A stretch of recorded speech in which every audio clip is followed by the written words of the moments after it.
Hey, Smith Station, I'm Blake McMillian here with PNN today. First up, we've got Caitlin and Ben with your announcements. Students interested in attending an information session about SCAD are invited to attend in Birmingham, Alabama at the Hilton Birmingham Perimeter Park Hotel on Saturday, on October 15th at 1 o'clock p.m.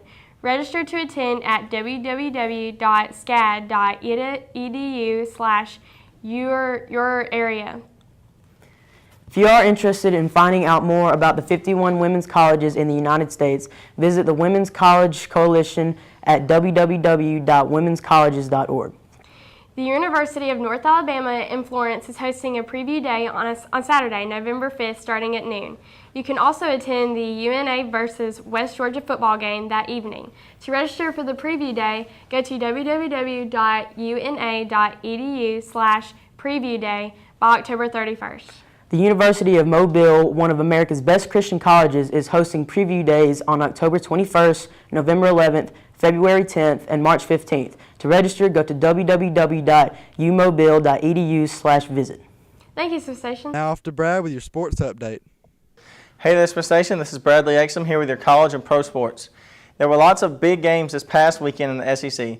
First off, Arkansas came to Alabama. Arkansas came out strong with the score being 7-7 at the end of the first quarter, with Arkansas pulling an outstanding goal line stand with the ball on only the half-yard line. You'd think that would take the air out of Alabama, but against a team like Alabama, you can't really make mistakes. And I think Arkansas forgot that as they throw an interception that was returned for a touchdown. And from there, Alabama just ran away with the game as Trent Richardson looked like a freight train yet again with 17 carries for 126 yards. And A.J. McCarron's first start of the season passed for 200 yards with 2 touchdowns. And to add to the fire in the third quarter, just to finish taking the air out of Arkansas, was an 83-yard punt return by Marquise Mays that just put the game away. With the final score at 38-14, Alabama now on to Georgia and Ole Miss game. Both teams looking for the big win as the coach's jobs seem to be on the line. Georgia and outstanding freshman running back Isaiah Crowell looked to take the win as Isaiah rushed for 30 carries and 147 yards. And Aaron Murray passing for 268 yards, 2 touchdowns, and 1 interception. Georgia comes away with a huge win against Ole Miss, with the final score being 27-13, making Georgia's record 2-2. Another very big game this weekend was SEC Championship and BCS Championship contenders. Number 2, LSU, faced number 16, West Virginia. LSU's opportunistic defense overcame a record performance from West Virginia's Geno Smith, and the Tigers made the case to replace Oklahoma as the number 1 team in the nation. Jarrett Lee had another solid performance with 3 touchdown passes. Michael Ford ran for 2 scores, and LSU beat number 16 West Virginia 47-21 Saturday night. The Auburn Tigers look to rebound from last week's devastating loss against Clemson last week as they play Florida Atlantic University at home this past weekend. Auburn came out struggling in the first half as the score at halftime was Auburn 10, FAU 6.